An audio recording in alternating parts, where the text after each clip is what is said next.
Good evening to you. Thank you for tuning in and for watching Atlanta News First Plus. So we're going to give you an evening check of your first alert forecast. We were chatting earlier at 4:30, talking about how it would get colder, how we would fall below freezing after sunset. Here we are at 8:03 in the evening. Sunset, a little more than 2 hours ago, and certainly that has been the case so far. We are noticing area-wide the temperatures are really starting to cool across North Georgia, Metro Atlanta, even in the core of the city of Atlanta. So far, forecast is certainly holding true. We are expecting temperatures to continue to cool here. Again, thanks in big part to that clear sky that you can see outside right now. Hartsfield-Jackson Atlanta International Airport, tarmac runways are clear after yesterday's kind of double ground stop and all of the snow, the sleet, the freezing rain that we were dealing with. And again, temperatures continue to very quickly tumble across North Georgia and Metro Atlanta. In fact, Hartsfield-Jackson Atlanta International Airport is at 32 degrees, so that's freezing. With a feels like temperature of 26, that is what it feels like when the wind blows. So with temperatures now in the lower 30s at freezing, any melting that we had today, it is already starting to refreeze. And keep in mind that the airport, Hartsfield-Jackson Atlanta International Airport, its temperature, its official climate site thermometer for the city of Atlanta tends to be a little warmer than even neighborhoods just a few miles away from the airport. So many of us are colder than 32, and it will continue to fall, and I think fall at a quicker rate. Keep in mind, high temperatures today, just about 33, 34 across most of the city, but will cool at a quicker rate once skies continue, kind of get to that mostly clear phase. Right now, we're partly cloudy in Atlanta. Some are clearer, and they are already colder. In fact, I can go ahead and pull up the maps for you with satellite turned on to kind of give us a better idea of where those clouds are. And again, no surprise, marked very well. See the gray here? This is where clouds are developing, or where they really have been persisting for quite some time. And do notice, Carrollton West Side already down to 27, LaGrange already down to 28. We are 31 in Eatonton, 31 in Athens, 30 in Gainesville, and some of these spots like Athens were in the upper 30s. Actually got warmer than the city of Atlanta. Now they're already colder again, and that's because the sky is clear. But these clouds along the I-75 corridor, kind of lined right up along I-75, will continue to clear, continue to dissipate. And that means that conditions are really favorable for a drastic drop in temperature overnight tonight. And because of the fact that we have snow and ice out there on the roadways, at least in our heavily traveled lanes, coming into work this morning, for example, or this afternoon, shoulders on the interstate, still snowy, still icy. Your turn lanes on major thoroughfares, North Avenue, Ponce, Riverside Parkway on the north side, in the clear spots, mainly just shoulders in your less traveled lanes. But if you're in some of these near north neighborhoods, northeast side of town as well, Druid Hills, Briar Cliff stretch, Buckhead, even Sandy Springs, outside of I-285, these neighborhoods that are kind of packed in with trees and hills, likely going to be some slick spots there tonight. Very slick, in fact, as temperatures continue to cool and that risk of black ice continues to increase. And what we mean by black ice is that, think about asphalt when it looks wet, but with temperatures 32 or colder, and in many cases far cooler than 32 degrees, that's not water you're seeing, that's ice. It's just so thin with the way the light hits it and because of the darker surface underneath. But same with concrete too. It just looks like it's wet, but in reality it is a sheet of ice, and we're going to be dealing with that potential overnight tonight. Now, while everyone has the risk, basically if there's any water on any roadway in North Georgia, it is likely to freeze. If it's not already frozen, here's a general scale of who is most at risk for black ice. That's in the city of Atlanta. Pretty much everyone has a fair chance. So DeKalb County saw a little bit more in the way of freezing rain yesterday evening. Did not melt quite as much today, so a slightly greater risk of some black ice there in DeKalb County.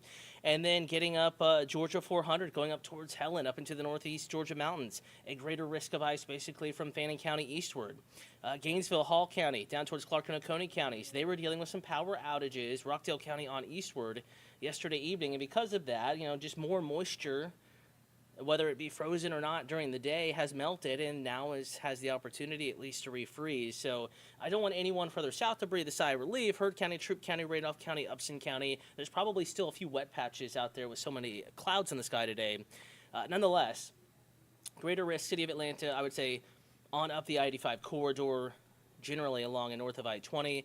Other problem, though, is that we're probably going to see some dense fog develop tonight. I mean, there's at least a 50-50 shot that we're going to see some low visibility start to occur again. Taking you back here, 8 p.m. this evening, temperatures actually have not fallen quite as cold as what some of the data was suggesting. That's just because clouds are lingering a little longer, a little more stubborn to leave. And that clear sky, that ingredient is what's really going to let temperatures tumble here over the next few hours. And now that we're seeing those clouds, again, taking time, but gradually clearing, we'll see a quicker drop in temperature. And just as we begin to clear and temperatures really begin to nosedive, we're going to see some fog develop on top of the snowpack that we have. Clear sky, light winds, snowpack. It's kind of like when you take dry ice out of the freezer, out of the bag, and you have that steam, not really steam, but the little fog cloud forming above it and blowing away from it. That's essentially what's going to happen overnight tonight. So we're going to see some fog develop closer to the surface right on top of that snowpack, and fog could become dense enough to where those little fog droplets, maybe there's so many of them, it's not drizzling per se, but there's little moisture droplets, it's cloud, fog at the surface, cloud at the surface, that could begin to stick to elevated surfaces, but also our roadways with temperatures falling back into the 20s. We may not be there yet in the city of Atlanta, but we certainly will be. In fact, we're going to be bottoming out in the upper teens and lower 20s with this fog in many communities across North Georgia. 18-year forecast low in Gainesville, 21 Atlanta. That's at Hartsfield, Jackson. We could have some 19, 20, up towards Buckhead, Druid Hills, Dunwoody, both sides of the perimeter, Sandy Springs, both sides of the perimeter. 19 LaGrange, 22 down in Thomaston. So it is going to be a frigid start to our Sunday, and it begins with that risk of fog and freezing fog. Even if the fog doesn't form, black ice, an obvious threat here because we are just so cold, and any moisture we have out there is going to refreeze. Even this afternoon with the cloud cover, that slush was slick. Even in the afternoon hours, we no longer have the sun's, solar rays, radiation. We no longer have that. So we have no help from the sun, and temperatures are now well below freezing, so absolutely no help. If anything, it is really freezing back up outside. So travel-wise, this afternoon we asked you to use caution. Tonight we're saying go ahead and, don't do it. The risk of black ice and hazardous travel and getting into a car crash is going to be greater this evening and overnight tonight, and even into Sunday morning. This first alert weather day on Sunday goes until noon.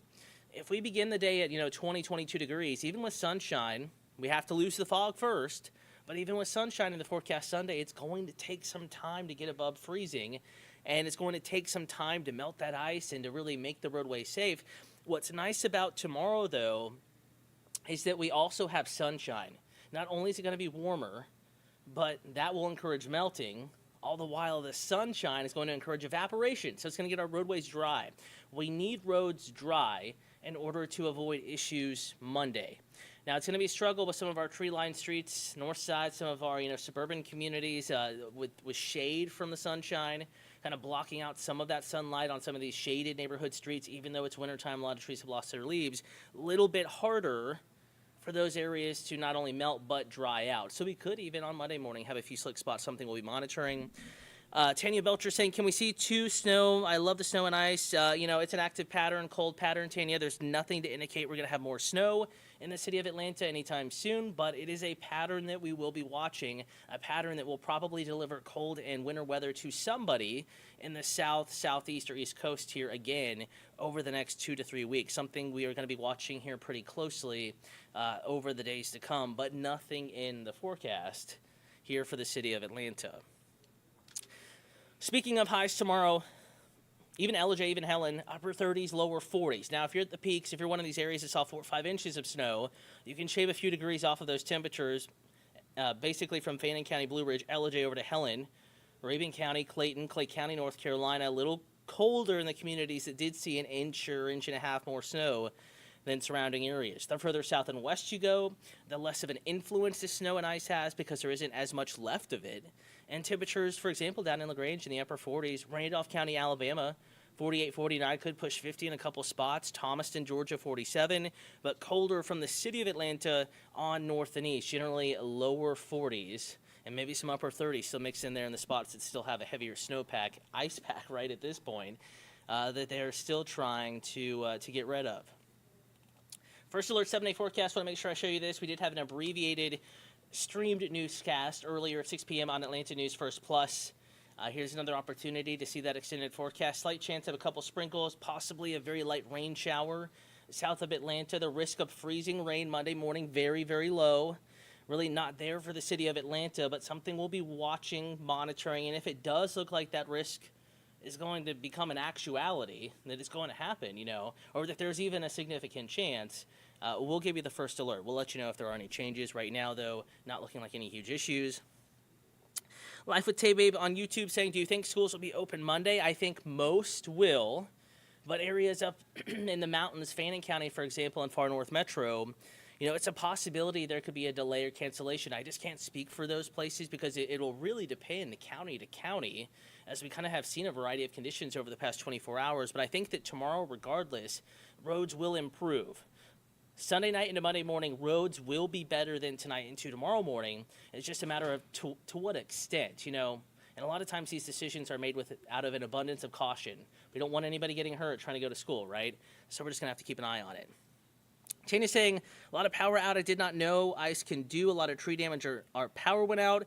Thankfully, we don't have many power outages this evening. We had that peak yesterday evening, and yes, ice can, add an enormous amount of weight to trees, tree branches, power lines, and bring them down. In fact, that's probably one of the biggest risks and hazards posed by ice storms and by ice accumulation. Thankfully, though, none in the forecast at this time. Watching Monday morning, 44 Tuesday afternoon, that Monday rain chance 20% or so, 20-30%. That's with the front that's going to bring in colder weather. So sunny or sunnier, but cold Tuesday, Wednesday through Thursday morning. Trying to push 50 Thursday. Friday, we're finally above 50 in the mid-50s. Just as our next cold front arrives, just as the next rain chance arrives, and it is looking like we may have to add a first alert weather day to Saturday for folks with outdoor plans. Weather will be of an impact to your day, your routine, your plans, but nowhere near to the extent of the weather, the snow and ice that we just had. Want to thank you for joining Atlanta News First Plus. Tanya and Tay, you have your questions answered. Hopefully, reminder, we are back on again tonight on TV. On Peachtree TV, Atlanta CW, but also streaming Atlanta News First Plus, anywhere you do stream. That's at 10 p.m. with Joylim Nakarin, and then we're on tonight, just a few minutes late, looking like 11:05 on CBS, WANF. Some of our programming pushes back just a couple minutes, but again, on pretty much on time. Also about to record a new video, put it in the First Alert Weather app, so we'll keep you updated across all platforms, whether you're watching the TV or not. Stay warm, enjoy the rest of your weekend, but try not to get on the roads tonight, nor through about noon tomorrow, improving as we head into tomorrow afternoon.